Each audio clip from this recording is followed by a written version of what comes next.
रात के तकरीबन 9 बज रहे थे। राकेश अपने 8 साल के बच्चे रिंकू को गोद में लिए हुए हॉस्पिटल की तरफ जा रहा था। उसकी पत्नी पारुल भी परेशान हाल में उसके साथ साथ चल रही थी। माँ, मुझे बहुत दर्द हो रहा है, अब बर्दाश्त नहीं हो रहा। थोड़ा सब्र रखो बेटा, हम बस पहुंचने ही वाले हैं। जैसे ही वो लोग हॉस्पिटल पहुंचे तो वो सीधा इमरजेंसी वार्ड में घुस गए, जहां इस समय डॉक्टर आकाश और डॉक्टर रविंद्र थे। अरे ऐसे कैसे बिना नॉक किए चले आ रहे हो? माफ कीजिएगा डॉक्टर साहब, मेरे बेटे की तबीयत बहुत खराब है, आप मेहरबानी करके देख लीजिए। ठीक है, इसको स्ट्रेचर पर लेटाओ। अरे इसकी हालत तो बहुत खराब है, जल्दी से इसको आईसीयू लेकर चलो। दोनों उसको आईसीयू में लेकर चले गए और पारुल और राकेश बाहर ही रुककर इंतजार करने लगे। अबे इतना क्यों तड़प रहा है, बस शांत हो जा। उन्होंने रिंकू को एक इंजेक्शन दिया और फिर कुछ ही सेकंड्स के अंदर वो बेहोश हो गया। थोड़ा सा पेट दर्द था, बेफालतू में इतना झाए झाए कर रहा था। फिर दोनों एक दूसरे को देखकर ठहाका लगाकर हंस पड़े।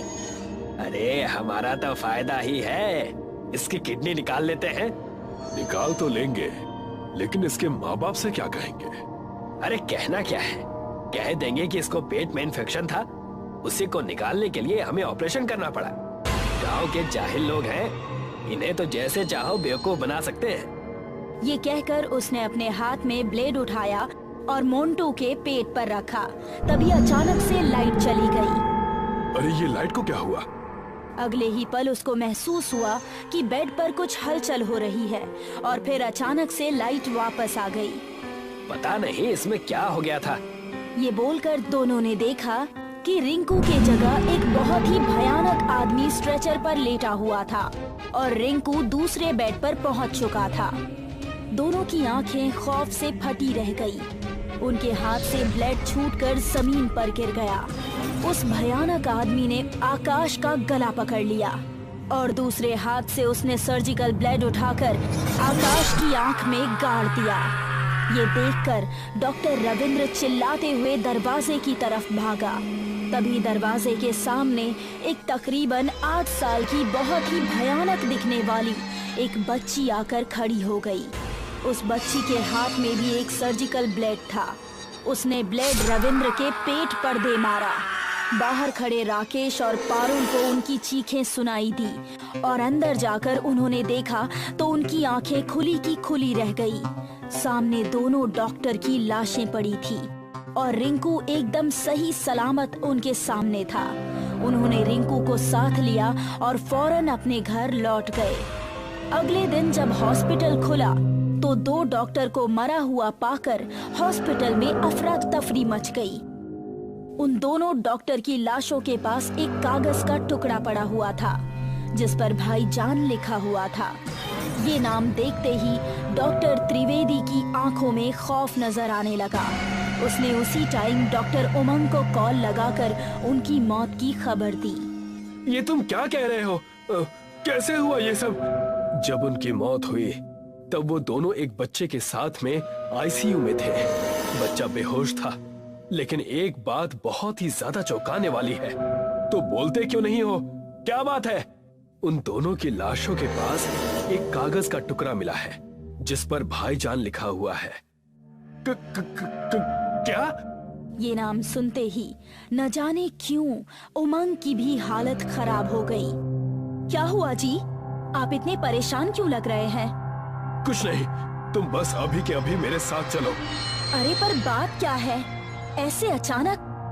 वो सब मैं तुम्हें बाद में बताऊंगा, हम अभी दिल्ली जा रहे हैं। डॉक्टर उमंग उसी टाइम अपने साथ अपने बेटे मोंटू और अपनी बीवी मालती को लेकर अपने घर से निकल गया। कार स्टार्ट होकर आगे बढ़ने लगी, लेकिन ड्राइवर कार को दिल्ली की जगह हॉस्पिटल वाले रास्ते पर ले जा रहा था। हे ड्राइवर, पागल हो गए हो क्या? ये कहाँ लेकर जा रहे हो? ये सुनते ही ड्राइवर ने अपनी गर्दन पूरी पीछे घुमा दी। ड्राइवर नहीं, तुम्हारा भाईजान। और फिर वो कार को बहुत तेज चलाने लगा।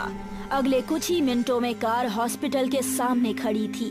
तीनों वहाँ से भागने के लिए कार से बाहर निकले, लेकिन तभी भाईजान का भूत उनके सामने आ गया और उनके बेटे मोंटू को तेजी से हॉस्पिटल के अंदर ले गया। मालती और उमंग भागे भागे अंदर पहुँचे तो वहाँ उनको कोई नजर नहीं आया। उन्होंने आईसीयू की लाइट जली हुई देखी तो उस तरफ भागे। डॉक्टर उमंग आईसीयू के अंदर घुस चुके थे। मालती अभी बाहर ही थी। तभी दरवाजा बंद हो गया। अब मालती को शीशे के अंदर का नजारा दिखाई दे रहा था। अंदर उनका बेटा मोंटू स्ट्रेचर पर लेटा हुआ था और भाईजान हाथ में ब्लेड लिए हुए उसके पास खड़े थे। इस हॉस्पिटल में तूने आज तक न जाने कितने मासूम बच्चों के दिल गुर्दे निकाल कर अमीर लोगों को बेचे हैं। अब तू अपनी आंखों के सामने अपने बेटे का दिल निकलते हुए देखेगा। नहीं।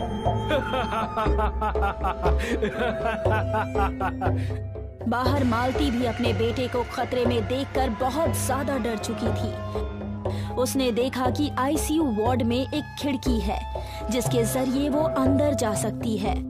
वो हॉस्पिटल से बाहर निकली और उस खिड़की के जरिए अंदर पहुंच गई। भाईजान मोंटू के सीने पर ब्लेड चलाने ही वाले थे कि तभी मालती ने उनके पैर पकड़ लिए। ये देखकर भाईजान ने अपना हाथ रोक लिया। मेरे बच्चे को मत मारो, मैं तुम्हारे पैर पड़ती हूँ। छोड़ दो उसे। मैं अपने हाथों से कभी भी एक बच्चे को नहीं मार सकता। मैं बस तुम्हारे पति को एहसास करवाना चाहता था कि जो कुछ वो कर रहा है बिल्कुल सही नहीं है। ये कहकर भाईजान ने उस बच्ची की तरफ इशारा किया। उसको देखो, वो भी कभी तुम्हारे ही बच्चे की तरह जिंदा थी और प्यारी दिखा करती थी, और मैं भी कभी तुम लोगों की तरह इंसान हुआ करता था, और आज हम दोनों सिर्फ एक भटकती आत्मा बनकर रह गए हैं। पूछो इससे। उसकी बात सुनकर मालती ने उमंग की तरफ देखा। बताइए कि आप ऐसा कौन सा काम कर रहे हैं जिसकी वजह से आज हमारे बच्चे की जान खतरे में है? ये आदमी हमारे हॉस्पिटल की वैन ड्राइव करता था। इसको सभी भाईजान कहते थे। इसका इस दुनिया में इसकी छोटी बहन चिंकी के अलावा कोई नहीं था। एक दिन ये चिंकी को बहुत बुरी हालत में हॉस्पिटल लेकर आया। हमारे पास उस दिन किडनी की अर्जेंट रिक्वायरमेंट आई हुई थी। हमने इसे कहा कि चिंकी की किडनी फेल हो गई है और इसे जल्दी ही दूसरी किडनी चाहिए होगी। इसने फौरन चिंकी को अपनी किडनी देने के लिए हाँ कह दिया, लेकिन ऑपरेशन थिएटर में हमने भाईजान और चिंकी दोनों की किडनी निकाल ली और उसे उसी टाइम ब्लैक कर दिया। मैं इस हॉस्पिटल की सच्चाई सबके सामने लाऊंगी और इनको इनके किए की सजा भी दिलवा कर रहूंगी। मैं आपसे वादा करती हूँ। अगर ऐसा है तो मैं तुम्हें एक मौका दे देता हूँ। इतना कहकर भाईजान और उस बच्ची की आत्मा गायब हो गई। मालती उसी टाइम उमंग को अपने साथ लेकर पुलिस स्टेशन पहुंची। उमंग ने अपना सारा जुर्म कबूल किया। उसे सलाखों के पीछे डाल दिया गया और साथ ही साथ उस हॉस्पिटल को भी सील कर दिया गया। अब डॉक्टर उमंग जेल में कैद था और अपने पैसे के बल पर जमानत की तैयारी में लगा था। रात में जब सभी जेलर्स सो रहे थे तो किसी ने पीछे से उसके कंधे पर हाथ रखा और उसने पलट कर देखा तो वहाँ भाईजान और छोटी बच्ची थे। एक आखिरी ऑपरेशन बाकी रह गया था। ये कहकर भाईजान और उस छोटी सी बच्ची ने डॉक्टर उमंग पर हमला कर दिया और चारों तरफ खून के छींटे फैल गए।